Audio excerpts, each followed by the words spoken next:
Hi guys! Welcome to the 5th installment in this series of vlogs where I share the clues of the Advent mystery KAL, Cosy mystery.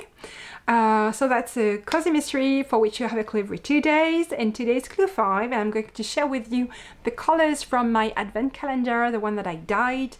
And I'm going to show you the names and the inspirations behind the names. That's the books, and then I'm going to show you the clue.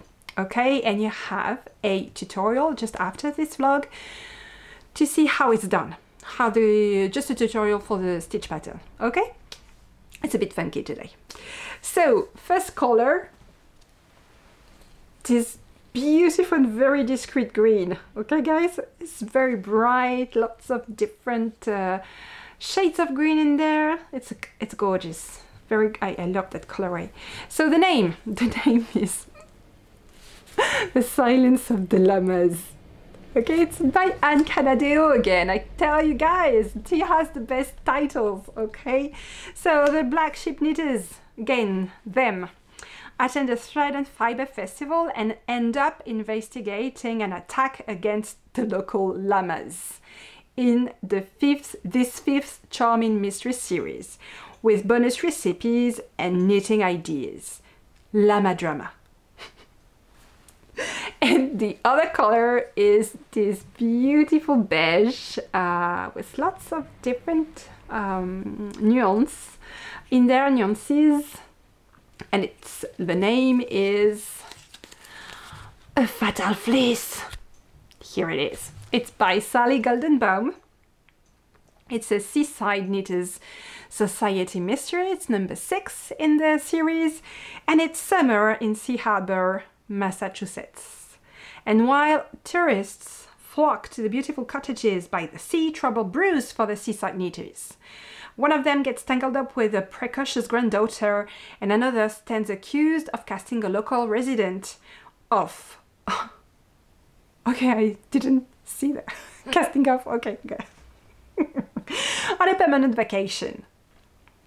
So, yeah. Trouble. So, both colors together, here they are. Okay. And here is the clue. It's this beautiful, like, we call that a bit like pied de poule in French. And it's basically stripes with this lovely technique called the deep stitch, where you go and pick up a stitch 6 rows below your working round, actually, because it's in the round. So you have the tutorial just afterwards. One piece of advice: do not make this long stitch too snug, because otherwise your fabric is going to be, you know, how do you say that? Well, you don't want to have it too snug, okay? Bumpy? I think it's going to be bumpy. Okay, that's it for today, guys. I'll see you in the next vlog. I think it's going to be, I know it's going to be on the 6th. No, it's going to be the 6th clue, and it's going to be on the 12th of December, that next Tuesday. Okay, take care, guys, and the tutorial is right after this little vlog. Bye, guys. Hello, donc aujourd'hui je vais vous montrer comment faire le Deep Stitch qui est dans l'indice numéro 5 du KAL Mystère de l'Avent 2023 Tricot et Stitch. Alors, du coup, dans cet indice vous avez des rayures, et une fois que vous avez fait vos 2 premières rayures, on va avoir le point Deep Stitch. Donc, je vais vous le montrer tout de suite, il est assez facile à faire.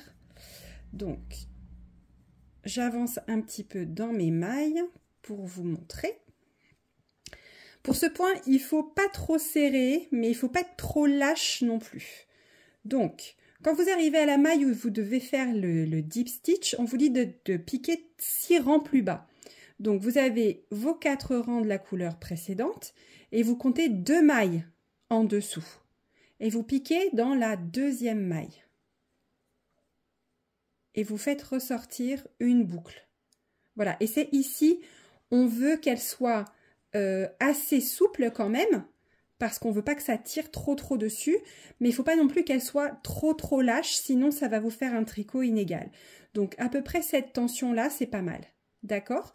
Et ensuite, vous tricotez la maille suivante à l'endroit et vous rabattez cette longue maille par-dessus.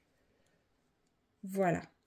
Comment est-ce qu'on fait le dip stitch? Alors, je vais vous en faire une 3 mailles plus loin ou 2 mailles plus loin. Donc voilà, là, je veux le faire dans cette maille-là. Donc, j'ai mes 4 rangs de la couleur d'avant. Je compte 2 mailles en dessous. Donc, une, on les voit bien ici, 1, 2.